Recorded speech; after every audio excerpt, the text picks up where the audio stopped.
Hello दोस्तों, मैं हूं आपकी होस्ट और दोस्त कल्पिता और आप देख रहे हैं हमारा कार्यक्रम वास्तुशास्त्र। आपने वास्तुशास्त्र के बारे में तो सुना ही होगा और अंकशास्त्र के बारे में भी सुना होगा, लेकिन इन दोनों का आपस में बहुत ही गहरा संबंध है। इसी संबंध के बारे में आज के एपिसोड में हम चर्चा करने वाले हैं। इस पर हमें मार्गदर्शन करने के लिए हमारे साथ मौजूद है celebrity vastu astro expert, tarot card reader, healer and meditation Guru doctor विजय केसवानी जी, जो पिछले 30 साल से वास्तु एक्सपर्ट है और जिनका नाम world book of record London में भी आ चुका है। वेलकम डॉक्टर विजय केसवानी जी, आपका हमारे वास्तुशास्त्र के मंच पर बहुत बहुत स्वागत है। Thank you. आज हम बात करेंगे अंकशास्त्र और वास्तुशास्त्र के बारे में। तो सबसे पहले तो हमें ये बताइए कि अंकशास्त्र और वास्तुशास्त्र में आपस में क्या संबंध है, वो आपस में किस तरह से जुड़े हुए हैं? अंकशास्त्र और वास्तुशास्त्र ये दोनों अलग अलग शास्त्र हैं जी, लेकिन इन दोनों का आपस में एक बहुत बड़ा कनेक्शन भी है। जी, जैसे अगर आप पर्टिकुलर एक जगह अगर चूज करते हैं तो हमेशा आप ये नोट कीजिए कि जो भी आप जगह चूज करोगे ना, वैसे मैं ये बता दूं कि आप जगह नहीं चूज करते हो, जगह और आपके ग्रह आपको चूज करते हैं। अच्छा। तो जो आपके एंटी ग्रह होंगे या जो नंबर्स आपके एवरेज नंबर्स होंगे या जो अंक आपके एंटी पड़े हुए होंगे, एवरेज या एंटी आपके खिलाफ, जी, उस तरह के ही घर आपको ज्यादा अट्रैक्ट करते हैं, क्योंकि वह एनर्जी आपके ओवरऑल एनर्जी से मिसिंग होती है या तो वो आपको किसी तरह की दिक्कत देती है। तो जैसे हम कहते हैं ना कि हम हमेशा अपने कर्मों के अनुसार सब कुछ चीज चूज करते हैं, उस तरह से हम लाइफ पार्टनर्स भी वैसे ही चूज करते हैं जिंदगी में, जो हमें कुछ ना कुछ सिखा के जाते हैं। जी, उसी तरीके से जो आपके ग्रह हैं, जो आपके कार्मिक पैटर्न्स हैं, उसके अनुसार आपको घर पहले मिलता है जी, और फिर वह घर जो है वो आपको कुछ लेसन्स देता है।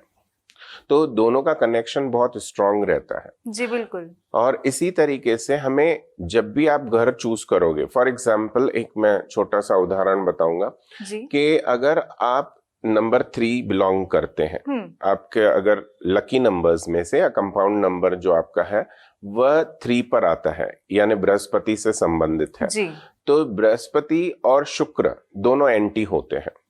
तो 6 नंबर दोनों आपको सुख सुविधाएं देते हैं, लेकिन दोनों का जो तासीर रहता है, जो एक पर्टिकुलर बिहेवियर रहता है, वो एक दूसरे के एंटी है। तो आपको वहां पे 6 नंबर के घर बहुत ज्यादा अट्रैक्ट करेंगे। अच्छा। तो 6 नंबर का घर जो है वह रहता है शुक्र देवता के साथ कनेक्टेड। दोनों गुरु हैं, लेकिन एक देवताओं का गुरु है, एक दानवों का गुरु है। तो उसी तरीके से दोनों के जो बिहेवियर पैटर्न्स हैं वो तो अलग हो जाते हैं जी, लेकिन आपको सुख सुविधाएं दोनों देते हैं। तो उसी तरह से 3 नंबर वालों को 6 नंबर वाले घर ज्यादा आते हैं, तो it gives you luxurious lifestyle, name, fame, abundance, लेकिन आपके रिलेशंस को खराब करता है। रिलेशन आपके बहुत ही पवित्र अच्छे नहीं होते हैं। It will be like casual relations, बहुत ज्यादा रिलेशंस, बहुत सारे लोगों के साथ रिलेशंस। तो इस तरह के घर आपको अट्रैक्ट करते हैं, यानी वह आपका जो पर्टिकुलर अच्छा बिहेवियर है उसको खराब करेगा। जी, आपको बाकी सारी चीजें देगा, लेकिन भोग विलास ये चीजों में आप लुप्त रहोगे। जी, आप किसी न किसी तरह से दूसरे कार्मिक पैटर्न्स क्रिएट करोगे जो आपको सजा देंगे। आपको धन, शोहरत, ये वो सब देगा, नेम, फेम, अबंडेंस देगा, बहुत सारी प्रॉस्पेरिटी भी देगा, लेकिन वहां पे ये प्रॉब्लम जरूर क्रिएट करेगा। उसी तरीके से 4 नंबर वाले जो घर हैं वो आपको बहुत ज्यादा अट्रैक्ट करेंगे, बिकॉज राहु से संबंधित है। जी, फिर 7 नंबर जो है वह भी आपको ज्यादा अट्रैक्ट करेंगे, क्योंकि केतु ग्रह से है, जिसे हम ज्यादा करके क्रूर ग्रहों की श्रेणी में लाते हैं। पर आगे चल के हम आपको ये भी बताएंगे कि ये क्रूर एक्चुअली नहीं होते हैं, ये आपको कुछ लेसन्स देने के लिए आते हैं। 8 नंबर जो है शनिदेव है, सबसे बड़े जस्टिस वाले ग्रह माने जाते हैं। आपके कर्मों के, इस जन्म के या पिछले जन्मों के कर्म जो आपके हैं उसके अनुसार ही आपको फल देते हैं। और आप देखेंगे भी कि बाकी दिनों पर अगर लोग नहीं भी जाते हो मंदिर, पर शनिवार वाले दिन सभी हनुमान जी के और शनि भगवान के जो मंदिर हैं वो पूरी तरह से लाइनों में लोग खड़े होते हैं। क्यों? क्योंकि उनको डर लगता है कि कहीं शनिदेव हमें हमारे कर्मों का फल ना देना शुरू करे, इसलिए उसे अलग अलग तरह के रिचुअल्स या रेमेडीज करके वो प्रसन्न करने की कोशिश करते हैं, राइट। तो इसी तरह से इनका कनेक्शन बहुत स्ट्रांग है और दोनों एक दूसरे के पूरक हैं। आपने कहा कि हमारे घर जो है या फिर वास्तु है वो हमें अट्रैक्ट करती है, ना कि हम उससे अट्रैक्ट करते हैं। Correct. आपने ऐसा क्यों कहा, मतलब इसे थोड़ा एक्सप्लेन करेंगे? ये जैसे मैंने आपको कहा कि आपके जो एंटी में ग्रह पड़े होंगे ना कुंडली में, अगर आपके कुंडली का विश्लेषण हम करें तो जो आपके विपरीत ग्रह होंगे या आपको बैड इफेक्ट्स देने वाले होंगे, जो आपके एंटी पड़े होंगे या आपके गुप्त शत्रु वाले स्थान पे पड़े होंगे या व्यय वाले स्थान पे जहां से धन हमारा बाहर जाता है, हमारे पास टिकता नहीं है, ऐसे कुंडली में जब भी आप एनालिसिस करोगे तो उसमें जो नंबर्स होंगे उन ग्रहों के, उस तरह के घर आपको ज्यादा अट्रैक्ट करेंगे ताकि आपके कर्मों का फल आपको जल्द से जल्द प्राप्त हो जाए। जी सर, बहुत बार हमने देखा है कि जब भी हम वास्तु लेने की सोचते हैं तो बहुत सारे वास्तु में दोष होते हैं, तो क्या अंक शास्त्र की मदद से हम वो दोष भी दूर कर सकते हैं? बहुत ही बढ़िया क्वेश्चन आपने पूछा कल्पिता जी, कि वास्तु के दोषों का निवारण क्या हम अंक शास्त्र से कर सकते हैं, राइट? यही आपका शायद सवाल था। तो मैं आपको ये बता दूं कि हम पूरी तरह से वास्तु दोषों का निवारण अंक शास्त्र से नहीं कर सकते हैं, लेकिन उससे मदद लेकर हम अपने जीवन को बेहतरीन जरूर बना सकते हैं। जी। जो भी हमारे जीवन में कुछ वॉइड्स हैं, कुछ कमियां हैं, उनकी पूरकता हम इन नंबर्स को, इन अंकों को अपने जीवन में ढालकर उन्हें यूज करके अपने जीवन को और बेहतरीन बना सकते हैं हर तरीके से। जी बिल्कुल। सर, अगर हमें घर खरीदना है तो क्या हम अंक शास्त्र की मदद ले सकते हैं? वो किस तरह से हमें हेल्प कर सकता है? हाँ, ये बहुत अच्छा सवाल है कि अंक शास्त्र हमें बहुत हद तक मदद कर सकता है। फॉर एग्जाम्पल, अगर आप सभी लोगों के जो भी मेंबर्स हैं ऑफ द फैमिली, उसमें अगर हम उनका न्यूमरोलॉजिकल चार्ट बनाएं और जो भी आपके लकी नंबर्स या एवरेज नंबर पे आपका नंबरिंग्स आते हैं हर व्यक्ति के, उनमें से अगर हम चूज करें कि कौन सा सबके लिए बेहतरीन है, तो वो नंबर इजी होता है लेना। उस तरह का फ्लैट प्रॉपर्टी खरीदना, कभी कभी फ्लैट वगैरह नहीं होता, कभी कभी आप प्लॉट खरीदते हो तो उसका सर्वे नंबर या इस तरह के गवर्नमेंट के कुछ नंबरिंग्स होते हैं, तो उसके अनुसार हमें वह नंबर चूज करना है कि अगर उसका हम टोटल करते हैं तो किस तरह से नंबर होता है। तो वह नंबर का जो टोटल है वो आपके या तो लकीएस्ट नंबर्स में से एक हो या तो एवरेज नंबर, कम से कम एंटी नहीं होना चाहिए। देखिए, हर व्यक्ति अलग होता है, हर व्यक्ति के ग्रह अलग होते हैं, उनका स्वभाव अलग होता है और उनके नसीब भी हर किसी का अलग होता है। पर जब हम अंक शास्त्र से मदद लेते हैं तो ये आप देख सकते हैं कि किसी का कुछ नंबरिंग्स बहुत ही पावरफुली प्लेस्ड होंगे चार्ट में, किसी के थोड़े एवरेज होंगे, किसी के एंटी होंगे, तो सबके साथ वो पूरा मेल तो नहीं खा सकता, ठीक है, उसमें हम कोई घर खरीद ही नहीं पाएंगे नहीं तो, लेकिन जो सबके लिए एक कॉमन नंबर होगा जो उनका एंटी ना हो एटलीस्ट, तो उस नंबर पे हम उनके फ्लैट प्रॉपर्टी खरीद सकते हैं या एटलीस्ट फ्लोर खरीद सकते हैं। सपोज आपको यही प्रोजेक्ट में फ्लैट चाहिए but everything is sold out, ठीक है, तो आपको लेकिन फिर ये ऑप्शन मिलते हैं कि आपको ये नंबर तो है लेकिन अलग अलग फ्लोर पे है, तो आप कम से कम अपना फ्लोर तो अच्छा चूज कर सकते हो। यह भी एक थेरेपी है, but these are very very very deep science, जिसके लिए ना particular vastu consultant who knows, जो हर कोई इन चीजों में निपुण हो। देखिए, आज हमारे इस फील्ड में मतलब ये कहते हुए मुझे दुख भी हो रहा है, कहीं खुशी हो रही है कि बहुत सारे आजकल के बच्चे जो हैं इन टॉपिक्स में ध्यान दे रहे हैं। बहुत बड़ी बड़ी यूनिवर्सिटीज इन वास्तु और एस्ट्रोलॉजी, न्यूमरोलॉजी आजकल सिखाना शुरू कर दिया है उन्होंने धीरे धीरे, चाहे डिप्लोमा कोर्सेस, डिग्री कोर्सेस अभी तक नहीं हुए हैं सब जगह, बट धीरे धीरे इनकी अवेयरनेस क्रिएट क्यों की जा रही है, बिकॉज इनके गुरुकुल स्टाइल ऑफ लर्निंग अभी भी नहीं है। और साउथ में मैंने जब अपनी शुरुआत की थी तो साउथ इंडिया से की थी, जहां पे आज भी गुरुकुल स्टाइल ऑफ लर्निंग है। तो वहां पर क्या होता है कि अगर एक ज्योतिषी आपको या वास्तु कंसल्टेंट आपको एक सलाह देता है, तो जो वहां से सभी ग्रेजुएट होकर आए हैं या डिग्री लेकर आए हैं, व्हाटएवर एजुकेशन दे हैव, तो वो सब सेम होता है। फॉर एग्जाम्पल, अगर आप ज्योतिषी हैं, आपके पास कोई व्यक्ति आया तो आप उसकी कुंडली विश्लेषण करने के बाद आप बोलेंगे कि आपका बृहस्पति को ठीक करना है, इसलिए आप पुखराज पहनिए या वट एवर रेमेडीज, कुछ जी। दान धर्म कर लो और वट एवर इट इज। तो सेम दूसरा कंसल्टेंट अगर वो मेरे पास भी आएगा वो पर्सन और इंक्वायर करेगा तो मैं सेम ही सलाह दूंगा। तो ये राइट गाइडेंस होता है जी। अगर आप 100 लोग अपना अपना दिमाग चलाओगे, अपने अपने रिसर्च वर्क हर कोई कर रहा है, बहुत लोग कर रहे हैं, अच्छा काम भी कर रहे हैं, ऐसा नहीं है कि सब बुरा कर रहे हैं, जी। But 90% of the people are misguided. जब एस्ट्रोलॉजर्स एंड वास्तु कंसल्टेंट्स ही गाइडेड नहीं है तो पब्लिक कैसे सही ढंग से वो नॉलेज ग्रैस्प करेगी, क्योंकि आपको ही नॉलेज गलत दिया गया। जी। कुछ लोगों ने आजकल नई एक प्रचलन शुरू किया है कि साउथ वेस्ट से एंट्री रख दो। ठीक है, साउथ वेस्ट हम करवाते हैं, साउथ वेस्ट कर्जे का भी स्थान है, वहां पे पितरों का भी स्थान है, लेकिन वो हम एस्ट्रो वास्तु के हिसाब से किसी किसी को ही हम साउथ वेस्ट एंट्री भी सजेस्ट करते हैं, क्योंकि वो उनके लिए लकी डायरेक्शन होता है एज पर द कुंडली। बिल्कुल। लेकिन कुछ लोगों ने ऐसे प्रचलन स्टार्ट कर दिया है कि साउथ वेस्ट से आप एंट्री करो, ये तो वो कर्जे वाला स्थान है। तो जब कर्जे वाले स्थान से आप एंट्री उनको करवाओगे उनके घर में, तो बाकी मेंबर्स का जो करियर है वो खत्म हो जाएगा। अच्छा। आपने एक व्यक्ति के लिए तो लकी साबित किया, लेकिन बाकी लोगों के ऊपर कर्जे होंगे और ऐसे कर्जे वो चुका नहीं पाए, ऐसे कर्जे जी।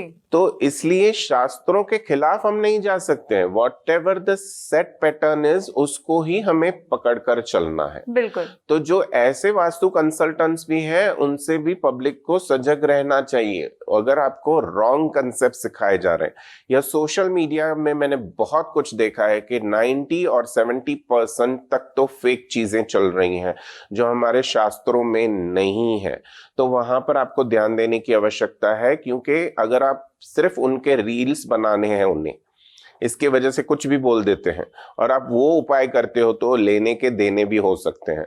नेगेटिव इम्पैक्ट्स बहुत मैंने देखे हैं जी। जैसे किसी तरह के कुछ स्विच वर्ड्स हमारे जो हैं बहुत ही प्योर स्विच वर्ड्स हैं, बहुत ही अच्छी थेरेपी है जी। उसके जगह में लोगों ने कुछ अलग से स्विच वर्ड्स निकाल दिए हैं, एंड जहां पर मालामाल होने के दावे किए जा रहे थे उन रील्स में, तो लोग अरबोपति से रोडपति बन चुके हैं। ऐसे 16 केसेस मेरे सामने हैं विच आई हैव सीन, एंड इतने मिजरेबल कंडीशंस में उनकी फैक्ट्रीज बंद हो गई, उनका कामकाज बंद हो गया। तो मेरी आप सभी आपके चैनल के द्वारा और आपके द्वारा उन सभी लोगों से, जो भी आपके श्रोतागण हैं, उनसे रिक्वेस्ट है कि कृपया करके सिर्फ सोशल मीडिया को फॉलो करके और अपने करियर को, अपनी जिंदगी को बर्बाद ना करें। प्लीज वेरीफाई करें, चेक एंड रीचेक करें with the people who are into this field for long time, जिन्होंने इसमें अपना जीवन दिया है। At least 10 to 12 years, 15 years is a decent time जिसमें आप रिसर्च वर्क करते हो और लोगों को सही गाइड कर सकते हो। ऐसे नहीं कि कोई भी व्यक्ति बस छोटा मोटा कोई कोर्स कहीं से किया हुआ है, या बहुत सारे ज्योतिष सम्मेलनों में आजकल ऐसे ही अवार्ड्स और रिवॉर्ड्स बांटे जा रहे हैं जी। मैं सबके लिए नहीं कह रहा हूँ, कुछ लोगों के लिए कह रहा हूँ। ये स्पेसिफिकली ऐसे मैंने देखा है और इसी वजह से मैंने कुछ समय तक ज्योतिष सम्मेलनों को बायकॉट भी किया था कि आप अगर उसके अंदर टैलेंट है तो आप उन्हें दो, नो प्रॉब्लम, लेकिन ऐसे ही अवार्ड्स और रिवॉर्ड्स को मत बांटो, क्योंकि पब्लिक को वो मिसगाइडेंस हो जाएगा। क्योंकि आप किसी के जीवन के साथ खेल नहीं सकते। आपके पास लोग क्यों आते हैं? किसी सलाह को लेने के लिए, अपने जीवन को बेहतरीन बनाने के लिए। उनके जीवन में बहुत सारे कष्ट होते हैं, तभी वो ज्योतिषियों के पास, पंडितों के पास या एस्ट्रोलॉजर्स एंड वास्तु कंसल्टेंट्स की मदद लेते हैं, ताकि उनका करियर ग्राफ ऊपर जाए, ना के पीछे। करेक्ट जी, बिल्कुल सही कहा आपने। करेक्ट गाइडेंस बहुत ही जरूरी होता है। आपने जैसे कहा कि जब हम घर खरीदते हैं तो घर के सभी फैमिली मेंबर्स का एक लकी नंबर या फिर एवरेज नंबर निकाला जाता है और उस हिसाब से हम घर खरीदते हैं। करेक्ट। तो क्या न्यूमरोलॉजी की मदद से हम ये भी तय कर सकते हैं कि घर के कौन से मेंबर के नाम पे हमें घर लेना चाहिए? बिल्कुल ये पॉसिबल है, बिकॉज जो कुंडली हम विश्लेषण करते हैं, यहाँ पे कुंडली जब मैं कह रहा हूँ तो न्यूमरोलॉजिकल चार्ट जी। तो न्यूमरोलॉजी के हिसाब से अगर कोई व्यक्ति है उस घर में जिसके महालक्ष्मी योग या अदिति राजयोग है या गज केसरी योग भी है जी, ठीक है, तो अगर इस तरह के योग उसके न्यूमरोलॉजिकल चार्ट में भी अवेलेबिलिटी है तो हम उस व्यक्ति के नाम पर भी वह पर्टिकुलर प्रॉपर्टी या वास्तु खरीद सकते हैं जी। और ये उसके लिए बहुत ज्यादा लाभदायक भी होगा। जी बिल्कुल। जैसे कि आपने कहा कि घर और वास्तु हमारे लिए बहुत ही लकी साबित हो सकते हैं, तो ऐसे कौन से नंबर के घर होते हैं जो हमारे लिए लकी होते हैं? एक जनरलाइज्ड अगर हम बात करें, जी। क्योंकि ये सिर्फ जनरल ही बात किया जा सकता है, हर व्यक्ति, जैसे मैंने पहले आपको कहा कि हर व्यक्ति अलग होता है, हर किसी की पर्सनालिटी अलग होती है, हर किसी का न्यूमरोलॉजिकल एंड एस्ट्रोलॉजिकल चार्ट भी अलग होता जी। है। तो उस हिसाब से अगर आप 1 नंबर, 2 नंबर, 3 नंबर, 5 एंड 6 ये नंबर्स तक अगर अपने सभी चीजों को रखें तो अच्छा है। जी। अगर 4, 7, 8 और 9 को अवॉइड करें तो अच्छा होगा। अब यह क्यों, यह भी आपको जरूर पूछना होगा। तो 1 नंबर जो है वो सूर्य से संबंधित है। सूर्य देता है आपको अच्छे लोगों की संगति, पीपल इन हाई पोजीशन आपको सपोर्ट करेंगे और जीवन आपका बेहतरीन होगा। हमेशा आप सभी चीजें ना बहुत ही ऑर्गेनाइज्ड तरीके से करेंगे तो सक्सेस आपको मिलना ही मिलना है। बिल्कुल। 2nd नंबर जो है वह है बहुत ज्यादा इमोशनल नंबर है। नंबर 2 इमोशनल कहा जाता है, लेकिन अगर वो अच्छे से विजुअलाइज करें चीजों को, अच्छे से अपने गोल्स को सेट करें और उसके पीछे काम करें, तो वो दुनिया में ऐसा कोई काम नहीं है जो नहीं कर पाए। तो वो सब कुछ अचीव कर सकते हैं। ऐसे मैनिफेस्टेशन नंबर भी कहा जाता है। तो आप जो चाहते हैं ना वह आप प्राप्त कर सकते हो, चाहे आपके वो प्रारब्ध में हो या ना हो। अगर हम शास्त्रों के बारे में या कुछ सिद्धियों के बारे में बात करें तो हठ योग एक ऐसा योग होता है जिसको अगर आप या आप एक नॉर्मल लेमैन की लैंग्वेज में जिद्दी पन्ने वाला योग कह सकते हैं, लेकिन हठ योग बहुत ही पवित्र और बहुत ही हाई पावर एनर्जी होती है।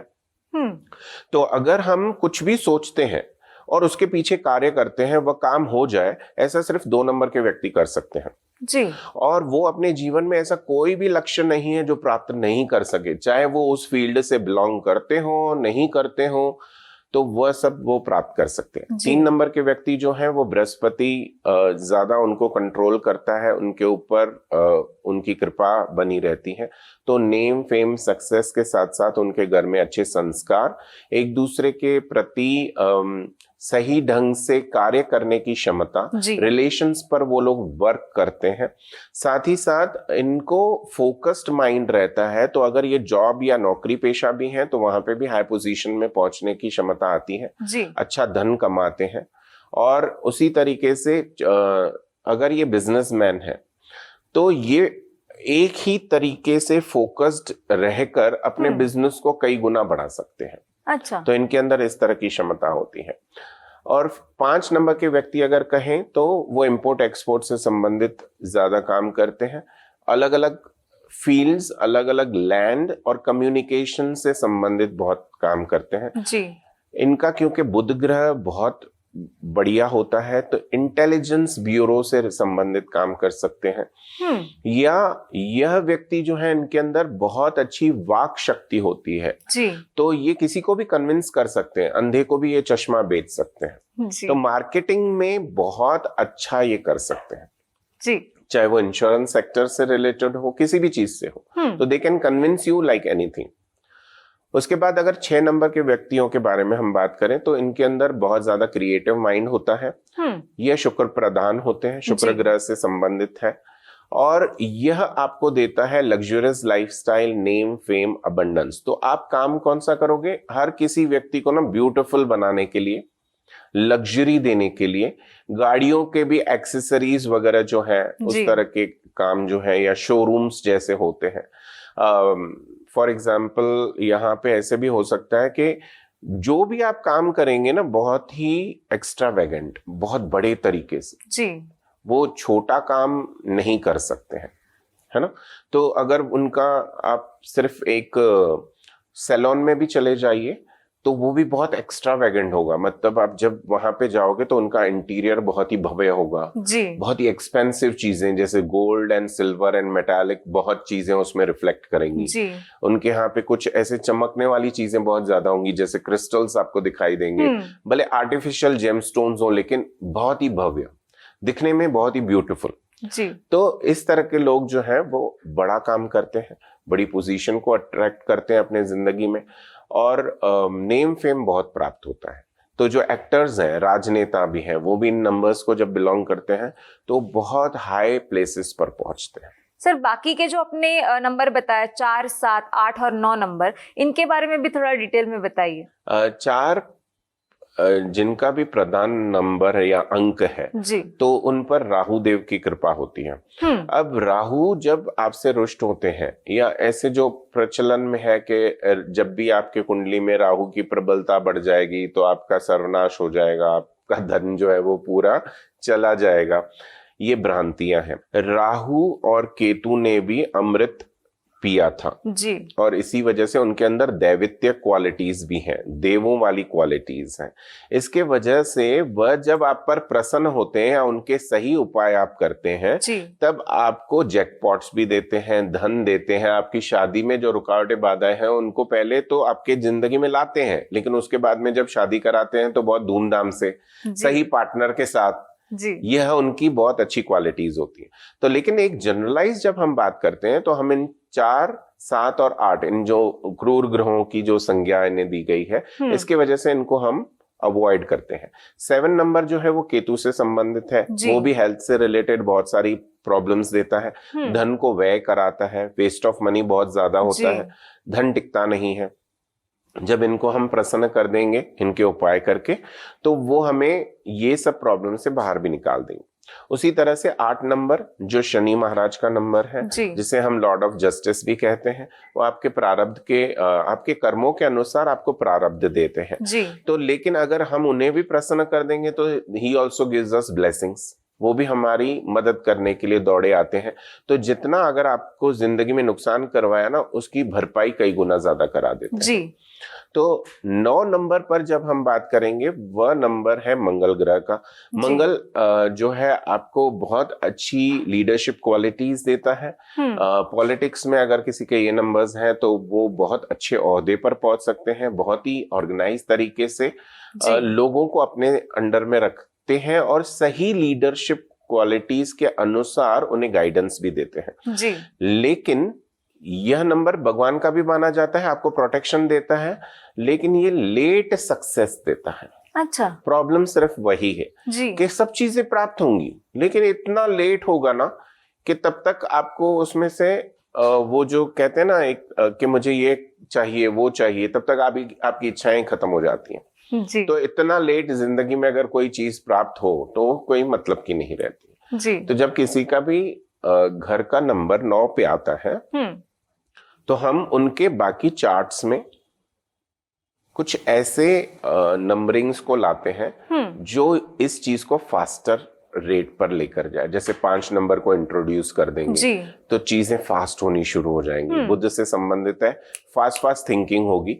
9 नंबर वाले व्यक्ति जो है वो बहुत कैलकुलेटिव डिसीजंस लेते हैं, बहुत सोच समझ के, इतना सोचेंगे तब तक वो आपके हाथ से अपॉर्चुनिटी निकल जाएगी। तो वो नहीं करना है।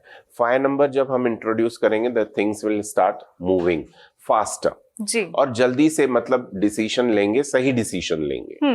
तो इस तरह के नंबर्स, इस तरह के कलर्स जो इन अंक शास्त्रों से संबंधित है वह घर में इंट्रोड्यूस कर लेते हैं। जी बिल्कुल। जिस तरह से हमारा एक लकी नंबर होता है, भाग्यांक, शुभांक होता है, उस तरह से क्या हमारा घर का भी एक शुभांक होता है? शुभांक जैसे मैंने आपको पहले बताया कि बाकी सभी व्यक्तियों का नंबर अगर हम लेते हैं और उसका एवरेज नंबर या लकीयर नंबर पे अगर आ जाए तो बहुत अच्छा है। हम एंटी नंबर नहीं ले सकते, ठीक है। मान लीजिए कि उसमें से एक घर में 5 लोग रहते हैं, ठीक है। उन 5 लोगों में से 3 लोगों का एंटी नंबर आता है, जो बाकी मेन अर्निंग मेंबर और उसकी वाइफ या जो भी पार्टनर है उसके लिए लकी है, लेकिन बाकी लोगों के लिए एंटी है। तो क्या करोगे आप? घर तो हमें खरीदना ही है, ठीक है, लेकिन कैसे अब इसको शुभ बनाएंगे?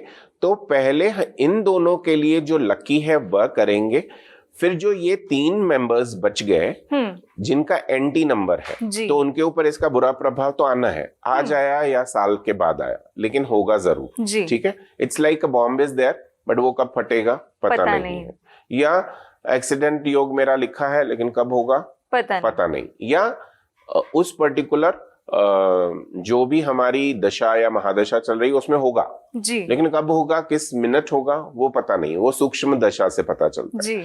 तो उसी तरीके से यहाँ पर हमें ये कैलकुलेट करना है कि इन तीनों व्यक्तियों का कौन कौन से लकी नंबर्स हैं। अगर ये तीनों के सेम लकी नंबर्स मैच होते हैं तो ठीक है, अगर नहीं होते हैं तो भी कैलकुलेशन करके इनका एक कॉमन लकी नंबर और लकी कलर हम सिलेक्ट करेंगे, उसके अनुसार वैसे वैसे एलिमेंट्स उनके कमरे में इंट्रोड्यूस करवाएंगे जिससे बाकी उनके लिए वास्तु अच्छा हो जाए। सर, क्या हमारा भाग्यांक हमें बता सकता है कि हमारे कुंडली में घर का योग है या नहीं? आपका जब भाग्यांक हम लकी नंबर लेंगे तो वो लकी नंबर कौन से नंबर पे आता है उसका हम एक अलग से चार्ट बनाते हैं। ठीक है, कि उसमें कौन सा मिसिंग नंबर है, कैसे वो चार्ट है, तो उसमें पता चलता है कि क्या हमारे जीवन में बड़ा नया घर खरीदना पॉसिबल है, अगर है तो उसके योग कब तक है यह भी पता चलता है। और वो कैलकुलेशन करने के बाद हम आपको वो बता सकते हैं। पर सपोज किसी के यहाँ पे ऐसा लिखा है कि इसको नया घर खरीद ही नहीं सकता या जीवन में इसके घर बनेंगे ही नहीं, वो रेंटल पे ही हमेशा रहेगा तो भी उसके मिसिंग नंबर्स जो चार्ट बनेगा जिसे हम लोशु ग्रिड भी कहते हैं, उस तरह का एक चार्ट बनाया जाएगा। और हमारे शास्त्रों में, भारतीय वैदिक शास्त्रों में एक और चार्ट है जो बहुत ही सीक्रेटिव है, जो सभी लोगों को पता नहीं होता है, उसका भी कैलकुलेशन करके हम उन नंबर्स को इंट्रोड्यूस करवा सकते हैं आपके जीवन में, ताकि आपके जीवन में वह योग बने और आप एक नहीं बल्कि 2 या 3 घर भी खरीद सकते हैं। जी, बहुत ही अच्छी जानकारी बताई आपने। मैं चाहूंगी कि जाते जाते आप हमारे दर्शकों को कुछ टिप्स दें। मैं दर्शकों से यही गुजारिश करना चाहूंगा कि जब भी आप पहले वास्तु, एस्ट्रोलॉजी या न्यूमरोलॉजी के कंसल्टेशन के लिए जा रहे हैं तो सही कंसल्टेंट का चयन करें। उसके बाद ये है कि जब भी आप कोई भी घर खरीदते हो तो उसके आगे इनिशियल्स भी होते हैं। फॉर एग्जाम्पल के ए विंग, बी विंग है ना, इस तरह के नंबर्स होते हैं तो लाइफ को थोड़ा सॉर्ट आउट कर दीजिए। ये ए बी सी ये जो है ये कॉमन है, ठीक है, पूरा बिल्डिंग जो होगा उसका A wing will be common, this is common for all. तो इसे अगर हम डिलीट भी कर देते हैं तो कोई प्रॉब्लम नहीं है। लेकिन अगर हमको फॉर एग्जाम्पल के 1111 ठीक है जी, ये 1111 नंबर हो गया या 4 times 11, ये एंजेलिक नंबर होता है न्यू बिगनिंग्स, ठीक है, लेकिन इसको अगर हम ऐड करते हैं तो वेरी सिंपल 4 नंबर पे आता है तो वी विल अवॉइड कि ये फ्लैट में अवॉइड करके दूसरा कोई लूंगा। लेकिन अगर एंजेलिक नंबर को मैंने ले लिया तो ये न्यू बिगनिंग्स का नंबर है, यानी अब तक अगर मेरे जीवन में कुछ अच्छा नहीं हो रहा था तो अब से सब अच्छा होगा। सो अलग अलग modalities of numerology is very important. ये एंजेलिक न्यूमरोलॉजी अलग है, वास्तु अलग है, कबाला अलग है, लेकिन इनकी हेल्प हम ले सकते हैं। इसको किस तरह से डिकोड किया जाता है ये बहुत इंपॉर्टेंट है। तो मेरा गुजारिश हमारे श्रोताओं से, दर्शकों से यही है कि आप जब भी घर चुनते हैं तो ए बी सी डी वो सब साइड कर लीजिए। जो भी आपका नंबर आता है उसको सिर्फ 4 डिजिट, 3 डिजिट, 2 डिजिट में जो भी आता है उसको ऐड करके उसके अनुसार अगर आपके लकी नंबर से वो मैच करता है या एवरेज नंबर्स में आता है उसे खरीद लीजिए। अगर सही गाइडेंस चाहिए तो फिर कंसल्टेंट के पास जाइए, फिर वहां पर एंजेलिक न्यूमरोलॉजी भी आ जाएगा, कबाला भी आएगा, शीरो भी आएगा या वैदिक अंक शास्त्र भी आएगा। तो बहुत सारे अलग अलग शास्त्र हैं जी कोड्स भी हैं, वो लकी कोड्स होते हैं, ठीक है, it was done by one Russian person. तो बहुत सारे उसमें अलग अलग डूज डोंट्स हैं जिसको अप्लाई करके आपके जीवन को नेक्स्ट लेवल तक लेकर ही जा सकते हैं। जी यानी नेम फेम अबंडेंस आपको प्राप्त होगा ही। आपको कभी ऐसे नहीं कहना है कि मेरा घर जो है वो, या वास्तु, यहाँ पे जब वास्तु कहते हैं तो फैक्ट्री, ऑफिस, सब कुछ आ गया, जी। प्लॉट, ठीक है। तो जब भी आप वास्तु का चयन करते हैं, बिल्कुल टेंशन फ्री होकर के, अगर आपने अनलकी भी घर खरीद लिया है या वास्तु खरीद लिया है न्यूमरोलॉजिकली, तो उसको बेहतरीन बनाने के लिए हम आपकी हेल्प कर सकते हैं। जी बिल्कुल। लेकिन सही गाइडेंस की आवश्यकता है। किस तरह से उन नंबर्स को या कलर्स को या उनके कुछ एलिमेंट्स को हम अपने जीवन में या उस वास्तु में इस्तेमाल करके उसको बेहतरीन बनाएं। जी बिल्कुल, थैंक यू सो मच। आपने बहुत ही अच्छी तरीके से हमें समझाया कि अंक शास्त्र और वास्तुशास्त्र किस तरह से जुड़े हुए हैं और वो किस तरह से हमें फायदा दिला सकते हैं। आपने अपना कीमती समय निकाला और आप यहाँ पर आए, इसके लिए आपका बहुत बहुत शुक्रिया। आपका धन्यवाद कि आपने हमें इनवाइट किया। जी दोस्तों, हम मिलेंगे वास्तुशास्त्र के अगले एपिसोड में एक नए विषय के साथ। तब तक अपना ख्याल रखिए।